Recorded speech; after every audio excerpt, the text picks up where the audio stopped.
Your goal is to live to 180. And in At fact, least 180. I don't want to put a cap on it. Yeah. I mean, don't shortchange me, Drew. Right. And last time you said, I want to live to 180 or die trying, which I always thought was funny. Okay. Real question. How'd you come up with that number? Like realistically, like you could have said 200, 190, you could have said 170. But first of all, you're not joking. Not in the slightest. How did you come up with that exact number? Did you do any kind of formulation? I did. What I did is I took pi and I divided by Avogadro's. Okay, no, I didn't. What I did. Videographer, shout out to Louis for a second. He was listening in. He was like, "Oh my gosh, this is like the secret." I totally sucked you in. And then I did the pyramid frequencies. No, the way it works is really straightforward. We know we can do 120 because we've seen it done. Okay, now. I know because I've run an anti-aging nonprofit group for 20 years, because I've learned from people 3 times my age who helped me get rid of the diseases of aging that I had in my 20s. I know that the research is happening. People like Dr. David Sinclair is right now saying after 30 years of working in a laboratory, we actually understand how to turn back the biological clock in cells in a way that has never been done before. So if we can't do 50% better than the current best in the next 134 years of my life, it's because an asteroid hit the planet. Look, seriously, Drew, just from how glowy your skin is, you have to be a little bit younger than me. How old are you?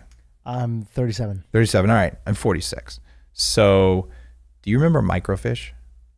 Microfiche, I don't. Okay, so you're right at the cusp. So people as old as me, I'm not that old, right? At least I like to tell myself not. Don't ask my kids. When I would do research, I would go to the library. This is even at the beginning of when I went to university in 1990. And you want to find a scientific reference, you'd find it in the card catalog, then you go to the microfiche catalog, which is tiny little envelopes of little transparent pieces of plastic where we would photocopy the stuff down onto these tiny little postage stamp side things, and you'd put them inside a little machine that would shine a light through it through a magnifying glass so you could read it. Okay. I didn't know it was called that, but we used to look up like old newspapers and stuff like that. This is where scientific research happens. So if you wanted to look up stuff about mitochondria, you would spend days of your life pulling little pieces of plastic out. And right now, you and me and everyone listening to the show can go online for free and look at the sum of human knowledge about medical research. Given that, how can we not do 50% better, given the billions and billions of dollars that are going into this, given the past 5,000 years of research on anti-aging, because that's what Taoism is, that's what traditional Chinese medicine is, that's what Ayurveda is. We've been working on this problem for a long time, and we finally have the tools to do it. If we can't do at least 50%, then I'm stupid. I love it. That's a real answer. All right, we're going to jump around a little bit. All right. So I want to jump ahead, and your book has a lot of great themes on it. I want to start off with something that a lot of people think about, not just men, women too. You talk about in your book, which is balding. Balding is a problem. You wrote in the book that out of all the things related to like hair and even like sometimes like skin, other things, you didn't say fear, but your biggest concern with aging with hair would be balding. For me, I look at both of my grandfathers completely bald. All the men on both sides of the family pretty much completely bald by the time they're 30. So I have just the crappy hair genes. And I'm doing all right. I'd say I have a little bit more forehead than I used to. But I looked in detail at what do we know about this? Not the wives' tales, not the marketing stuff, but actually what causes baldness. Do you know? Well, I read your book, so it's a little cheating. It's a little bit cheating, but break it down for our audience. It's not one thing. It's multiple things, just like aging. In Superhuman, I talk about the 7 pillars of aging. These are the 7 things that make you old. And if, I just fixed 3 of the 7, well, you'll probably do better than you would have before. But that's like saying, I changed 3 of the tires on my car. Maybe you wanted to change all 4 when they were bald, because otherwise you're still going to have some problems, but it's better than it was before. So when it comes to your hair, mitochondrial insufficiency. In other words, the hair follicles can't make energy well from food. That is a major thing. So bioenergetics affects your hair. Hormone buildup, something called DHT. It turns out it's important for hair growth to have some, but if you have too much of it, it can cause hair loss. And this is something that we've all heard about. Oh, it's DHD causes hair loss. No, right, it's just one of the things. Rogaine and a lot of other things are out there just focused on that aspect. You like Joe Rogaine, the podcast? Yeah, Joe Rogaine. No, Rogaine or finasteride is the generic term for it. And that stuff is interesting because in some small percentage of people, it actually shuts down all hormone production. It's essentially like being castrated. So there's more of a downside to that than you might think. And so I'm a little hesitant to take that stuff. It was actually originally meant to be a heart disease medication. And they found that people were growing hair like on their hands in places they normally wouldn't from it. So it became a baldness medication. So I'm not saying you shouldn't do it, just saying it's not without risk. But of the 3 things that are going to affect your hair, that's one of them. And another big one is heavy metals. And it turns out as we age, like all animals, we bioaccumulate toxic metals. And toxic metals inhibit our cells' ability to do what they're supposed to do. So the odds are pretty high that if you're dealing with balding, that you probably have some of all 3 of these going on. And you can improve any of the 3 and your hair can improve, or you can improve all 3 and you're likely to get much better results. There's other stuff in the book I talk about, like too much sun, bad. No sun at all for hair growth is bad. So you need a little bit of that. You can use light therapy to stimulate hair growth. There's topical things you can do that increase mitochondrial function. And this is going to sound crazy, given that Bulletproof is the company that put collagen on the map. But eating collagen makes your hair grow faster. Like, who would have thought? But it does. It doesn't mean that you're necessarily going to rescue an old hair follicle. I even in the book talk about, hey, what happens if you inject stem cells into your hair? Should you do ozone in your hair? Should you do hyperbaric oxygen? Like, what's likely to work? But the lens of everything in Superhuman is through return on investment. Because Drew, you and me and anyone listening could spend 24 hours a day doing the craziest anti-aging things and have no time left for life. And you'd still probably die eventually anyway. So how do you pick the ones that are going to give you the results you want in the least possible amount of time, energy, and dollars? And I've gone through and I've done the really expensive, crazy stuff, in part to write the book.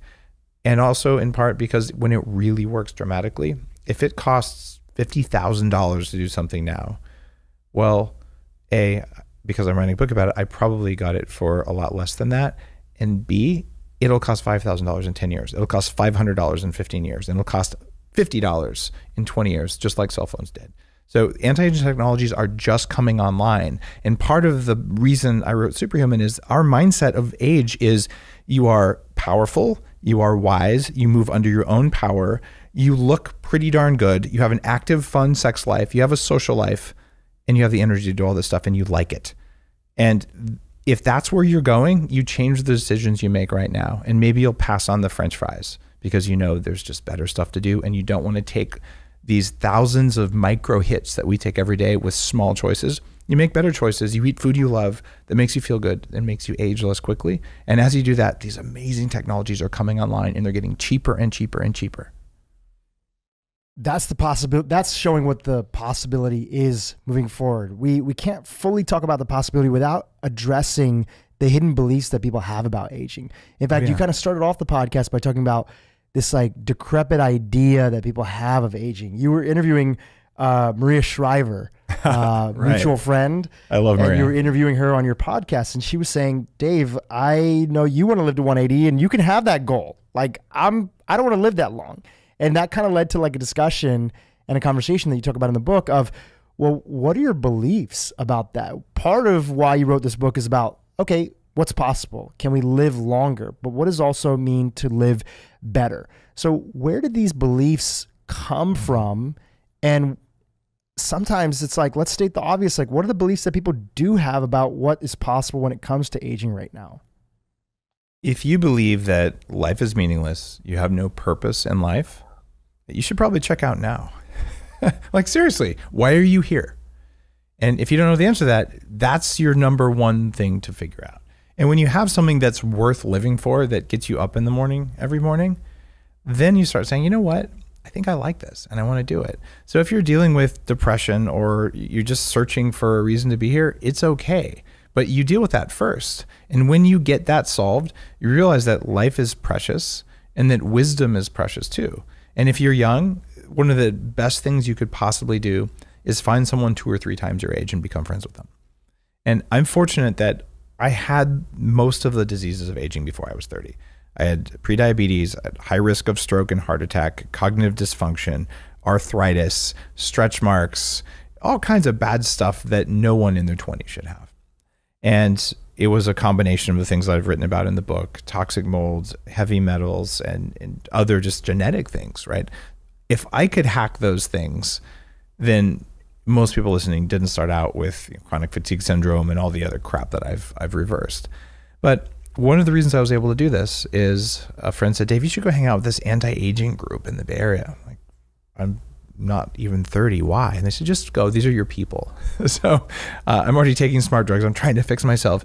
And I sit down, and there's a guy who's 88 years old. His name is Mike. And we stayed out talking till 11:30 at night. And he's just really excited about, there's this new stuff, all these things we learned about coconut oil, and we're going to change the world. And how do we share this? I'm like, holy crap, this guy has more energy than me. And he's 3 times my age. And when his wife passed away, he started dating a 36-year-old who he was actually in love with. It was unusual, but he had the energy of a 35-year-old because he managed his biology that way. And I saw it was possible. I learned from these people. I learned from their wisdom and their mindset. I'm like, if they can do it with the lives that they've led without the knowledge or the tools that you and I have available just by virtue of our age, man, there's a lot more capacity that we have as humans. But you have to have the mindset first that says, the picture of aging that I have of being old and decrepit is wrong. I reject that outright. And what that'll do is probably best highlighted by a guy named John Medina, who came on Bulletproof Radio. He's a cognitive scientist and I believe psychologist from UW. And he talked about a study where they took older people in their 70s, 80s, 90s, and they put them in a hotel that had been decorated like the 1950s, as in the TVs from the 50s, TV shows from the 50s, food from the 50s, all the stuff from antique shops. And they measurably got younger from spending a weekend in that environment. So the mind has so much control over our aging that that's a part of this. But your job, everyone's job here, is just say, you know what, when I'm old, I'm going to be giving back. I'm going to be full of energy. I'm going to be under my own power. That is what aging always looked like. The normal way we would age in a tribe was you were functional, you're old. Yeah, you might have a sore back or something like that, but you were a member of the tribe and you were revered and respected for your wisdom. And then one day you died and it came quickly because you were healthy until you died. You died in your sleep. You know, my dad, I talk to him often and he's like, I can trace back like 13 generations in our family. And I know a lot of people can trace back even more than that. And I would ask him as a kid, like, oh, what happened to like this person and that person? There was this trend where it was like, yeah, you know, they were cleaning and walking around and doing stuff. And then, you know, they were living their life and they were in their 80s and 90s and other stuff. And then one time, you know, great grandmother went to bed and then she didn't wake up. Yeah. She was functional, no chronic diseases that were there. And really, I guess what Maria Shriver, you know, who's awesome, was saying is that this vision that I have of what it looks like to be 80 or 90 in that moment in that conversation is that I'm in a nursing home. Mm-hmm. I am at high risk of a hip fracture. I am at high risk of getting pneumonia or cancer or one of these other things, and I don't have mobility. And the biggest fear is people feeling like their brain is going to break. Yeah. That's why I love this broken brain, because of all the fears, okay, it is ignoble to say I'm wearing Depends right now, but at least you're not locked in a room the way they used to do 50 years ago, because, oh, if you're incontinent, you know, you're no longer able to be in society. So we've at least fixed that part, but it's another thing to say, I don't recognize my children. I put my car keys in the fridge, because there's a very visceral sense of just loss of you, and you can feel it going away. And I know this viscerally because in my mid-20s, I had such bad cognitive function. Things were going wrong. Like, I went to the doctor. I'm like, I feel like I've been poisoned. Like, I can't remember stuff in meetings at all. I have no recollection of being there, but I know I was there. And I'd go to the store and I have no idea why I went to the store. And I'd open the fridge. I don't know why I'm doing this. And I'd sit there and I would say, I was going to say something. There's a word for that. And I would just struggle for the word. I'm a New York Times best-selling author. I've had almost 700 episodes of Bulletproof Radio. I don't forget a word. And if it happens, I can tell you exactly what I did the day before that caused a little bit of brain inflammation that caused it. And when I was in my 20s, I would lose words dozens of times a day, the same thing that happens to a lot of people in their 60s. And it is scarier than hell. And it's unnecessary. And it turns out I fixed my broken brain. And yes, you reduce toxins. Yes, you fix mitochondrial function. And you do the other things that keep you young. But that fear of saying, man, I think I'm going to buy disability insurance because I don't know if I'm going to be able to take care of myself next year. And it's hard to put words behind the fear that's there. And that is why people are afraid of aging, because you have that picture of I'm losing myself. And it's not how it's supposed to be. And if that happens, we can reverse it. I mean, you have a whole docuseries about fixing broken brains. They can be fixed. The fact that I can do what I do, given where I was, is testimony to the work you're doing. Bill Gates, I think, still the richest man in the world. I know him and Warren Buffett go back and forth. Yeah, and Jeff Bezos, they're arm wrestling every day. They're arm wrestling. He has a new sort of docuseries out on Netflix with the director of The Inconvenient Truth. And I watched the first episode. It talks about his philanthropic work and the legacy and how did Bill Gates become who he is. And halfway through the first episode, the director interviewed him and was asking him questions and said, "What's your biggest fear?" And his biggest fear was that his brain would stop breaking. And really, in a way, he was saying Alzheimer's. Yeah. And that is the biggest fear that the richest man in the world has. And yet, going back to your original comment, we are now, for the first time in history, at a much more rapid level through the internet and all the attention that's on the space. We are starting to spread the message of actually understanding what's possible in helping us avoid, prevent, or reverse that. There is so much good science about it. And what drives me nuts is that whether it comes to what we eat, what we do in a typical doctor's office, it is 20 or 30 years behind cutting edge research. And a large part of my nonprofit anti-aging work has just been finding the experts, and then finding the experts who are credible and are usually right. And what's frustrating for academics, they look at something and they say, you know what, I think this is probably true. And they might even, if they're adventurous, try it on themselves and get great benefits.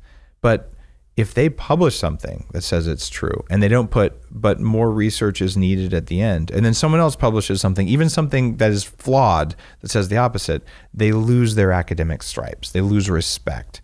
So we have this fear mongering amongst people saying, well, we just noticed this huge thing that no one ever saw before. But before we do anything about it, more research is needed. And here's the deal.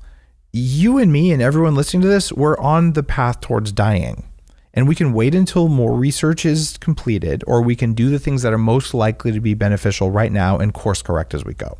Most likely to be beneficial and show, and are like the most straightforward to do and have demonstrated to be the lowest possibility of side effects or no side effects. And in fact, some of them, the side effects are, well, you feel better. like there are some with exceptionally low side effects. And you could say, well, side effects, look, you can have a salad, you can have a piece of grass-fed steak, or you can have deep fried cheese sticks, right? What are the side effects of that? And why do you think it's okay to eat the deep fried cheese sticks? It actually isn't. If you're worried about side effects, you shouldn't do those things, yet you do every day. Yet when it comes to doing something like intermittent fasting, which is a pretty potent anti-aging technology, what are the side effects? What if it's not safe? Like, what you're doing isn't safe because it leads you to basically start to become infirm around 60 and spend the last 20 or 25 years of your life on a creeping slow decline into feeling like crap. Okay, that is what your current path is until you do something about it. And the hard part for me is that when I was 300 pounds in my 20s, I did what they said. Oh yeah, I'll go on a semi-vegetarian, I'll go on a low-fat, low-calorie diet, and I'll work out an hour and a half a day, 6 days a week. And I did it reliably for 18 months. I did not miss a day, 6 days a week. And at the end of that time, I'm at Carl's Jr. with my friends, and they're eating double Western bacon cheeseburgers. I'm having the chicken salad with no chicken and no dressing. And I looked at him like, I'm fat. It's not fair. I am eating less than my thin friends and I work out more than all of them put together. And they look like that and I look like this. And I just thought, clearly I'm eating too much lettuce, because that's what we're taught. And the reality was there were other things wrong with my biology, and eating a low fat, low calorie diet was not at all what my body needed. And I've lost 100 pounds since then, and I don't work out anywhere near as much. But that was following 30-year-old advice that clearly didn't work. And it goes so far as I got a chance to ask the first guy to have his human genome sequenced. It cost $100 million, Craig Venter. I said, Craig, you have 25 years of data on the human genome. What recommendations would you make for people based on all you know, even if you're not sure, but just the ones that are most likely to be true? Or should we all just have pizza and beer and wait for more research? Mm-hmm. And he looks at me and he goes, let's talk about it over pizza and beer. And I'm like, this is not how it's supposed to be. So it's your job, it's my job, it's everyone's job to say, you know what, given the state of knowledge now, given how I feel, I am going to do the thing that gives me the most energy and makes me feel the best. And if I don't feel good the next day, it's absolutely my fault. It means I did something wrong, and I'm going to figure out what it is, and I'm going to do something different the next day. And if you just do that, it doesn't take that much work, especially given all the knowledge that you're sharing, that we're all sharing. Heck, read Superhuman. There's a bunch of stuff in there. But whatever it is, those are going to make it so the choices you decide to try are much more likely to be beneficial ones. And if all of a sudden you go from, I had to give myself a 6 out of 10 on how I feel every day, now I'm at an 8 out of 10, and I spent the same amount of money and the same amount of energy, that is some of the most precious stuff you could ever do. And that's what's lacking. And because it's academic fear that drives that. So I want to go back to the beginning. And you present an important distinction in the book, and you've been talking about it recently. I called you the Godfather of Biohacking. And really what your key distinction that you start the book off is that human beings have always been biohacking, right? You just don't think of it that way. And tell us about that. And you have this great story of fire that opens up the book. Sure. I would love for you to share a version of that you can for the podcast. Imagine a caveman named Thog, and he's sitting in a warm cave with a fire, and he says, all right, it's winter. I'm going to go to the next cave over. And he puts on his animal skin and runs through the snow to the next cave and says, hey, I have this new fire thing, and I'm using it to keep my family warm. Like, come see it. So he brings the other caveman in, and he says, oh, well, yeah, it's warm in here, but we all know fire is dangerous because we've seen forest fires. And besides, if you have fire, it might not be fair. What if we don't all have fire? And no thanks, I'll pass. More research is needed, basically, right? And one of those two cavemen is our ancestor, right? And textiles, the ability to wear clothes, blankets. These are biohacking technologies. Biohacking, as I defined it, and now it's in the English dictionary, it is the art and science of changing the environment around you and inside of you so that you have control of your biology. You know what the cavemen wanted? They wanted to be warm. So they changed the environment around them by putting a blanket on or by lighting a fire. And we have been doing things to save effort, save energy, feel better, and live longer every single day since then. And for some reason, probably because of marketing or something, I can't even explain it. In the last 50 years or so, it seems like we lost that. And all of a sudden, it's about this, let's worry. Look, we all want to save time. We all want more energy. Everything we've ever done as humans, all of engineering came about from a group of people who were practicing anti-aging medicine. We talk about alchemy, the alchemists. Well, those are guys with pointy hats, the Merlin and wizards and Game of Thrones or something like that. Alchemy was about anti-aging. It was about cracking the laws of nature so that we could understand it. And all the alchemists were pursuing immortality. And Francis Bacon, most of the names of science that are revered in the West were studying anti-aging and alchemy. And there are threads of this that run through Ayurveda, that run through traditional Chinese medicine, run through South American shamanism. So we have thousands of years of anti-aging research that have become built into our traditions. And then in the last 50 or 70 years, we decided we would just crush those and eat a bunch of garbage processed food and tell ourselves, that all this decline in aging, all this bad things happening, they just happen. There's nothing you can do about them. Food doesn't have an impact on you. I had doctors tell me that. Just eat less. That's all that matters. but the science is very clear. What you eat determines how you will die. Powerful. And I think what was powerful for me is that I knew that, and I come from a tradition of like the Vedic tradition and Ayurveda, and I grew up with those sorts of things.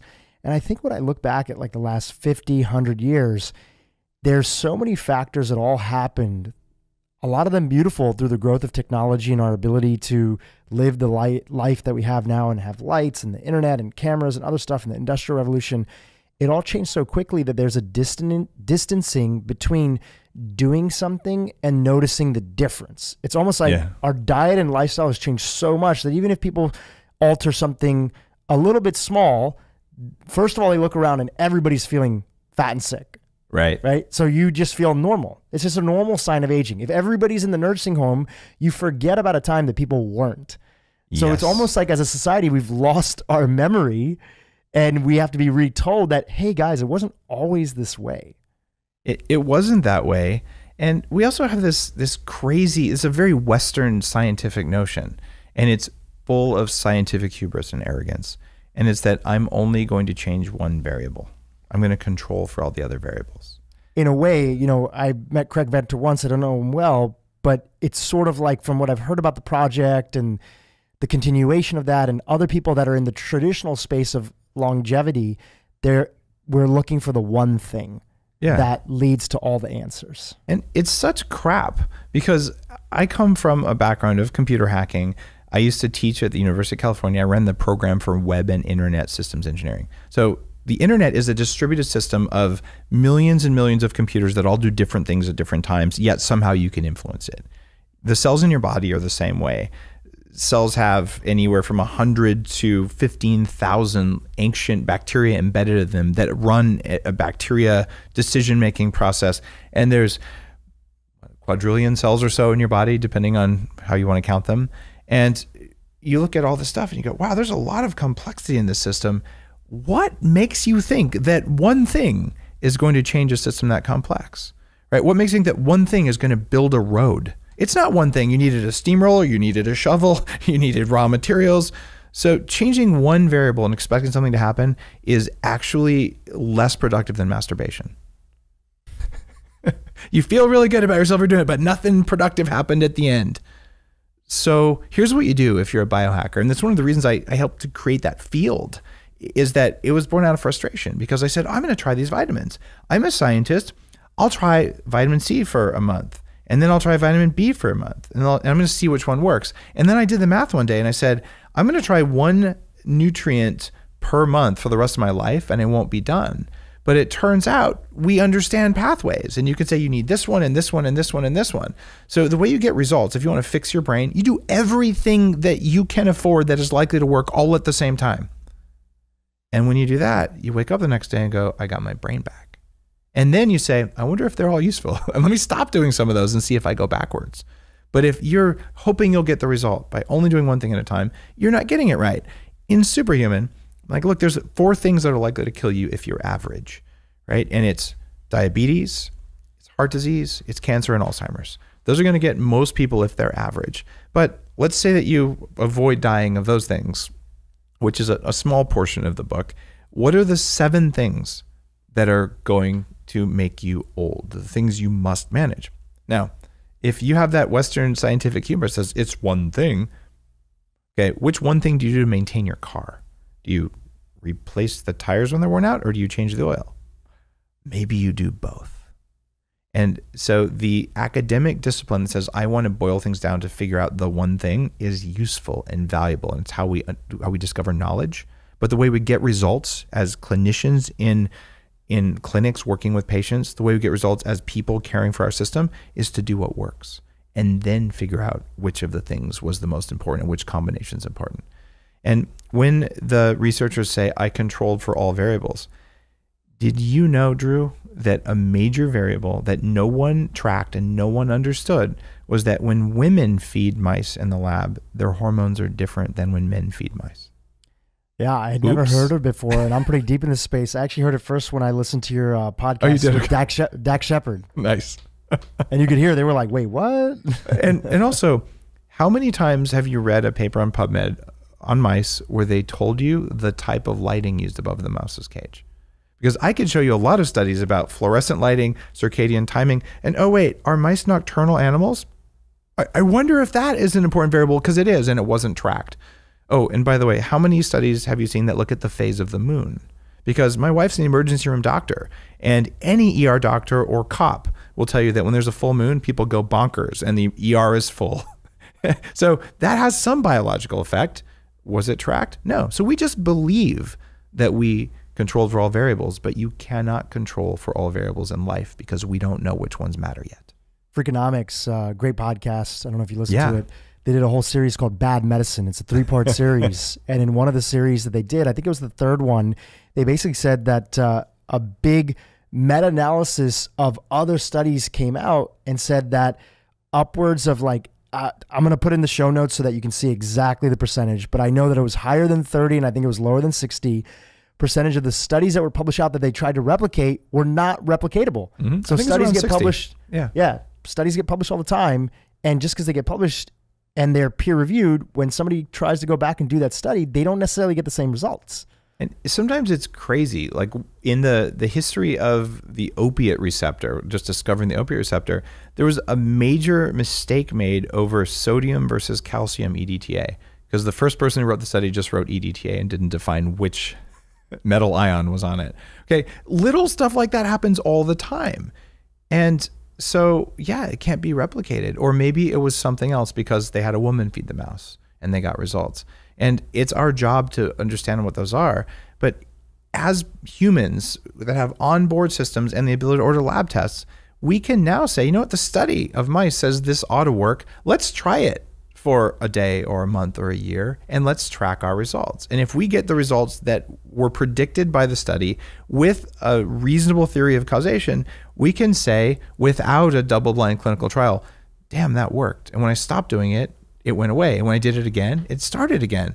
So this is how humans behave. And the fact that we're sort of handcuffed by this, well, there's no double-blind placebo-controlled trial. There never will be a double-blind placebo-controlled trial of jumping out of an airplane without a parachute, right? Because it's stupid. We can see that it works or it doesn't work. And many of the things, even in Superhuman, I talk about ozone therapy. And ozone is something that most people think of as an environmental pollutant. It's a strong oxidant that tells the cells in your body that they better wake up and start making antioxidants again. It's a signaling molecule. So I write about that stuff. Who would have ever thought that that was a meaningful thing? But it turns out there's studies and then it works, and people who try it, including, you know, Mark Hyman. Yeah. He just talked about it on his show. And for me, when I did ozone therapy for the first time, like, I got my brain back in one time. It was only for 5 minutes. This is the best 5 minutes I've had in 5 years. And the next day I did ozone therapy and I got 10 minutes. And I did it every night for 18 months. And I got my brain back permanently, right? Along with some other things. But here's the thing. If I had done just one thing, I might have never gotten it. If you're looking to upgrade everything about your life, make sure to check out the video right here. And while you're at it, hit subscribe below.